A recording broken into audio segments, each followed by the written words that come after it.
பாவங்க நம்ம ஸ்பைடர்மேன் 4ன்னு ஒரு படம் கேட்டது குத்தமாடா. அதுக்குன்னு ஸ்பைடர்மேனுக்கு இத்தனை வில்லன்ஸை கேஷ் பண்ணி வச்சுருக்காங்க.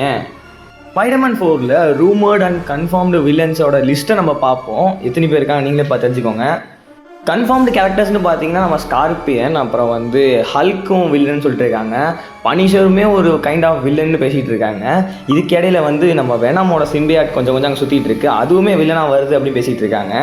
இது இல்லாமல் சின்ன சின்ன வில்லன்ஸான அந்த டெரண்டூரா, அப்புறம் பூமராங், இந்த மாதிரியான கேரக்டர்ஸும் வில்லன்ஸாக வருதுன்னு பேசிகிட்டு இருக்காங்க. இதுக்கு இடையில இப்போ ஒரு கேரக்டரை புதுசாக கேஸ்ட் பண்ணியிருக்காங்க. அந்த கேரக்டர் இப்போ டோம்ஸ்டோன் கேரக்டர் பண்ண போகுது அப்படின்னு பேசிகிட்டு இருக்காங்க. அவர் மூஞ்ச பார்த்தா டோம்ஸ்டோன் மாதிரி தான் இருக்குது. ஸோ அவரையும் கேஸ்ட் பண்ணியிருக்காங்க. நம்ம ஜோ கிரி இந்த கேரக்டர் நம்ம ஸ்டீவ் ஹாரிங்டன் ஸ்ட்ரேஞ்சர் திங்ஸில் ப்ளே பண்ண கேரக்டர் இந்த படத்தில் ஹாரி ஆஸ்பானாக வரப்போகிறாரு அப்படின்னு பேசிக்கிட்டு இருக்காங்க. ஸோ இது ரூமர் தான். அண்ட் இந்த படத்தில் நம்ம கேஸ்ட் பண்ண சேடி சிங் அவங்களும் ஒரு வில்லன் கேரக்டர் ப்ளே பண்ண வாய்ப்பு இருக்குன்னு பேசிகிட்டு இருக்காங்க. இப்போ சொன்ன இந்த கேரக்டர்ஸ் எல்லாமே சின்ன வில்லன்ஸ் தான். மெயின் வில்லன்னு ஒருத்தவங்க சொல்லிட்டு இருக்காங்க. அது யாருன்னு பார்த்தீங்கன்னா ஸ்பைடர் ஸ்லேயர்னு ஒரு கேரக்டர் இருக்குது.